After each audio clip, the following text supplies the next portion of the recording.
everyone, my name is Steph, this is the Novelty Corner and welcome back to my channel. Today I have another weekly wrap up where I talk about the books I've read in the last 7 days. I am here with my Pete Cromer Maxwell Williams kangaroo mug because it's very cute. It's very Australian and Australia's just won its second gold medal at the Winter Olympics, so yay Australia. I would have a drink except it's still really hot and I don't really want to burn my tongue before I have to talk, so I'm going to save this for a little bit later. I'm also going to preface that the light outside keeps changing and I'm not going to keep changing the light settings on the camera as we go, so hopefully this is as bright as it'll get, but it might get a little bit darker. This is the deal when you work with natural lighting. In the last week, I read 14 books. There were a significant number of picked books and kids' titles in here, some which will be reviewed in next week or the week after's wrap-ups because of release dates and things like that. I read a total of 2,256 pages. This week I had 0 rereads. No rereads whatsoever, and also 0 DNFs, which, I mean, that's always a good thing, right? I did read 2 books for projects, and 4 of those kids' titles that I mentioned will also be for particular kids' review wrap-ups as well. And because I don't have any rereads, I can jump straight into one kids' review title. So this is Mullumbimby Jack by Damien Rochart and illustrated by Andrew McIntosh. This is a book basically about a swagman who enters into the Birdsville races, and he's rather unlucky. He's a bit down on his luck, and it comes out in the race. And it's kind of fun because I actually didn't know about the Birdsville races. I'm not very much into horse racing. And it was kind of fun reading it's a very Australian story. It's set in the outback. We have a swagman who is down on his luck, is known for being fearless and for trying things that maybe other people wouldn't presume that he would be able to do, and then ends up in Birdsville, which apparently this is the 144th year of the Birdsville races. It was very interesting. I went to the website and was just having a look at Birdsville and the town and the way that they celebrate the races. It's all very interesting. Wouldn't have known about it had I not read the book. So thank you very much to the author for the review copy. And then I had 2 project books, one which I do not have on hand, which was In Spite of You by Patrick Lenton, which I recently just uploaded the Australian Romance Author Focus video, so I've talked about it a lot in there.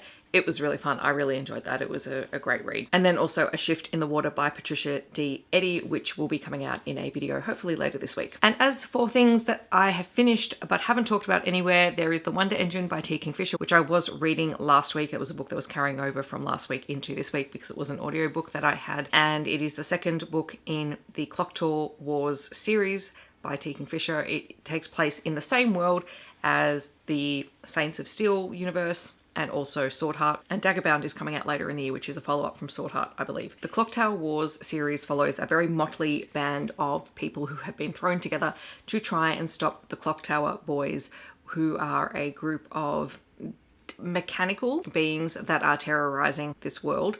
And there have been people who have gone out to investigate this phenomenon before who have gone missing, and this group, which comprises of a forger, an assassin, an academic scholar, and a disgraced paladin who was possessed by a demon, killed a bunch of people, and then thrown in prison. They're all sent out to try and figure out what's going on, and their interpersonal dynamics are pretty interesting. I like this because I have a lot of knowledge of this world from reading Saint of Steel, knowledge of the paladins and their fight with demons and the different gods that the paladins serve and things like that. So it was really interesting because Callen, the paladin in this book, and our paladins are always very tortured souls, because of course they are. He was a paladin of the Dreaming God, and the Dreaming God is known for binding and ridding the world of demons. And in this book in particular, it goes into the specifics of how paladins get rid of demons, and it's quite traumatic, as you would imagine. Throughout the first book and the second book, there's this kind of underlying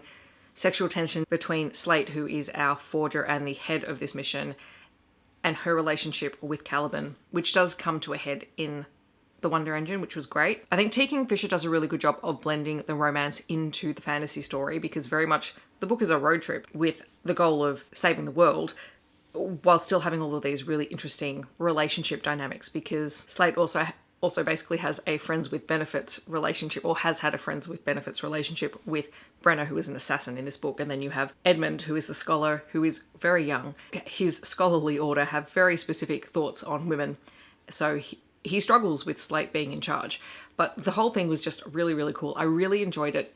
It does read very much like one book broken into 2 parts, which is great because it means it does have a natural stopping point at the end of book 1.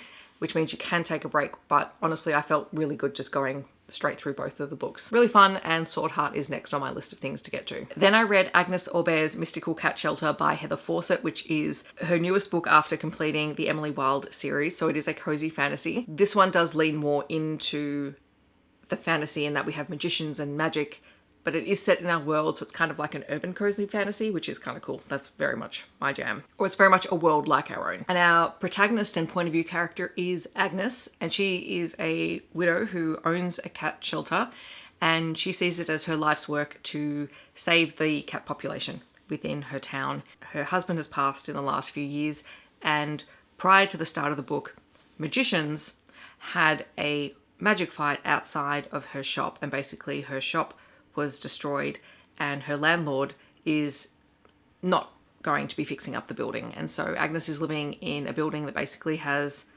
a lack of walls, and she's desperate to find a place where she can reopen her cat shelter. But as soon as people find out that it's a cat shelter, they're not willing to, rent to her. And she keeps getting all of these random signs, like people just going, oh, there's this place over on this street, which is an expensive street to own or to rent property on, but they're like, no, it's come up because, they need someone to fill it. And she gets these little hints in flyers and conversations and things like that. And eventually she goes to check out this shop, and she ends up getting a really good deal for a really great location. And the representative of the owner, who happens to be there, is thrilled that cats are going to be staying in the store. Everything's all going well. Agnes moves in, the cats move in. As people are browsing her shop, these weird individuals come into the store, and they go into the back room, and they disappear into the back room, and they don't come back out the front again. And there's been rumors of a very, very famous magician who caused a lot of havoc near the end of the world, who might have been spotted in the area. And she begins to suspect that he might be living in the basement, and that he might actually be her landlord. As it turns out, Havelock does live in her basement. It is his apartment, and he's not overly fond of cats, at least not initially. And he's also quite content to hide away from the world because basically the world doesn't like him. There's a lot of information out there about him. And yet his sister is trying to kill him, and so there is a lot of magic fights that go on, a lot of family interpersonal dynamics, and honestly it was fun because Agnes gets caught in the middle and she's like, what on earth is even going on here? Why am I involved in this? I don't want to be involved in this. Magicians ruined my life.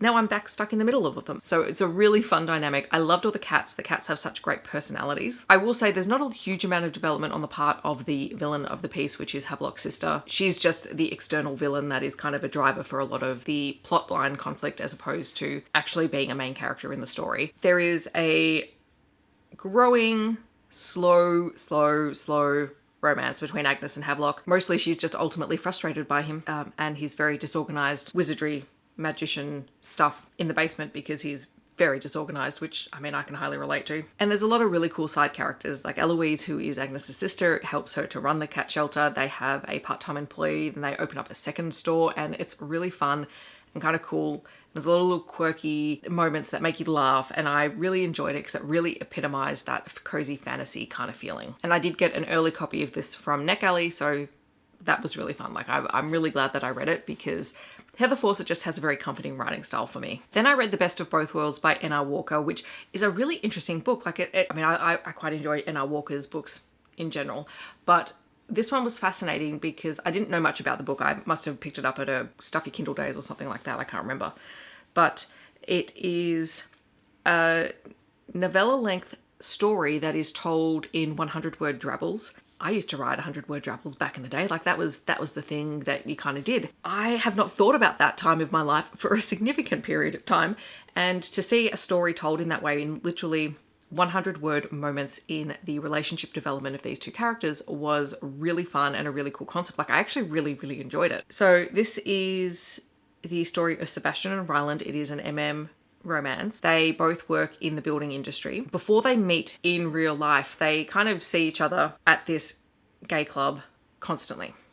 And they both like the look of each other. They've only just kind of made contact with each other on these Friday nights when it's the only time they see each other. And then the next day they end up on the same job site together. Sebastian, who is our point of view character for the most part, is surprised when basically Ryland outright ignores him and is trying to figure out what's going on. And the further we get into the story, we understand that Ryland was the victim of hate crime when he came out to his family. He was disowned, and thrown out. His co-workers found out and he was assaulted, and he was in hospital with a significant number of injuries, and so he left his hometown and has been trying to sort of stay under the radar and just live his life, because there is the trauma of being assaulted for who you are. So there's a lot of content warnings in here in that, in terms of being triggering, because there is a lot of homophobia. It's as he gets to know Sebastian and also Sebastian's family, who welcome Ryland in and are very warm to him, that Ryland begins to open up and feel comfortable.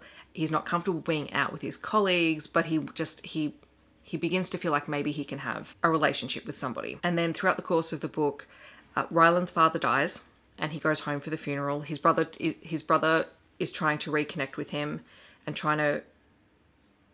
comes to apologize for his behavior and for not standing up with Ryland, and basically says, 100% I would choose you. I would choose you over our parents any day. And I'm sorry that I didn't do it in the past. And he's trying to rebuild that relationship with Ryland, and Ryland goes home for the funeral as a form of closure for him. And then it triggers a lot of emotions. And so there's a lot of sort of his grief, his trauma, his healing, and Sebastian making that choice to stand by him and to show him that he's not going to be scared away. And then towards the end of the book, because we haven't got enough drama going on, there is an accident and Ryland does end up in hospital again. It's an actual accident. He's injured on a job site. And it's about how all of the people that have now come into his life rally around him to show him that they care and that they're sticking around and that he can't scare them away. Like, it was such a short story, but I think because of the way that it was told in these little vignettes of time, it felt like there was so much going on in the story. Anyway, Anna Walker, very good at what she does. We know this. The last thing that I finished this week was Still Into You by Erin Connor. I had the audiobook for this and I've just mentally blanked on the narrators. So pause please, I'm just going to go grab them. There's a number of narrators, so I'm just going to look at the screen and tell you. There is Carissa Vaca, who is the main narrator of the story, William Demerit, Donald Chang, James Foey, Rob Moreira, and Greg Chun. And I received the audio arc from NetGalley, which I was really excited to get, because actually the first Erin Connor book I got as a NetGalley audio arc. And this is a contemporary second chance rockstar romance. We're following Sloane, who is a journalist, a music journalist, and she's trying to make a name for herself, and she has had a lot of rotten luck. Her previous mentor basically stole her work, wrote it under his name, and basically didn't help her at all. And she's been around the music scene most of her life. Her friends have a band, and so she's been following them for a long period of time. And she also at one point dated Dax, who was one of the frontmen for a very popular band. And then she broke off the relationship. At the start of this book, they see each other for the first time in a number of years. And then all of a sudden, she gets the exclusive story. She's a freelance journalist writing for a particular music media group. She gets the exclusive to write an article about Dax's band coming together for one final album. And they famously don't do interviews. They've been burned really badly in the past, but they request her.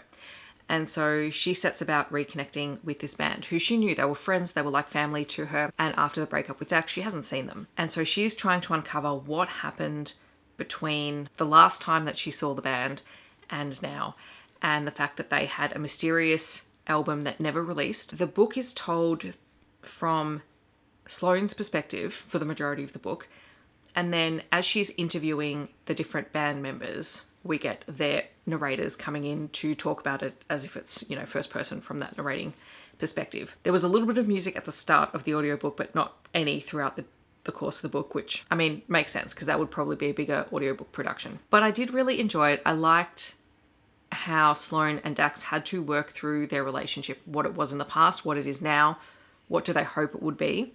It does deal with some heavier topics. We know that Dax went through a really, really dark period of time with substance abuse and generally a lot of mental health issues to get to the point where he is now, where he is confident. And Sloane and Dax are also, at different points in their life. He's about to go on his last tour for a number of years with his band, and Sloane is desperately trying to get a full-time writing gig. And there are a lot of roadblocks that get thrown up in their way. But I really, really enjoyed it. I think Erin Connor is just really fantastic at crafting these relationships when, especially at a period of time where I am struggling with a lot of MF romances. Like, it's the authors that I trust that I'm finding success with. And I think given that this is only the second book that I've read from Erin Connor, I think it's only Is it only her second book? I think she's doing a fabulous job in drawing people in, making the relationships feel authentic, having a lot of other relationships around the main characters as well, showing that, you know, often relationships are not in isolation. There are other people involved. There are other people who are supporting you or who are trying to help you sort through your feelings. Like, I think she blends all of that really well. So yes, I really enjoyed it. I'm glad that I read it. And I do have a physical copy pre-ordered. I'm pretty sure I do. Hopefully that'll turn up at some point. As for what's coming up on my TBR, I'm currently listening to the audiobook of Beautifully Broken Pieces by Cowles, which is, I'm assuming, a romantic suspense. We haven't quite got to the suspense part yet. We are working our way up to it. Again, girl moves to small town, trying to run from her past or find a new start. There's a structure, we're sticking to it. I'm also planning on reading Making Time by Taylor E. Weston, which is a review copy that I received this week. And then I'm also hoping to read Lavendar Hill by Alissa Callen, which was sent to me unsolicited for review. This would be a small town country romance set in Tasmania. So maybe I just need to change up how I'm doing my Australian romance spotlights, because I don't think I've read Alissa Callen before. If I have, it's a very long time. Maybe I just vlog this. I don't know. We'll see how I feel. I also have the next book to read for my buzzword reading vlog, so that's also happening hopefully this weekend. And that's it from me. Is my tea cool enough to drink now? I think I forgot to say what my tea was. It's peppermint tea, only because I was feeling a little bit nauseous this morning. So not only do I have peppermint tea, I also have an apple and ginger electrolyte drink. I have to go out later today, and I would like to be functional. In the comments below, I'd love to know what you have been reading over the last week, so feel free to share that with me. Otherwise, if you just want to let me know that you're here but you don't want to leave a comment, feel free to leave a cat emoji to let me know that you're here. I hope that wherever you are in the world, you're staying safe and healthy, and I'll see you in my next video. Thanks so much for watching. Bye everyone.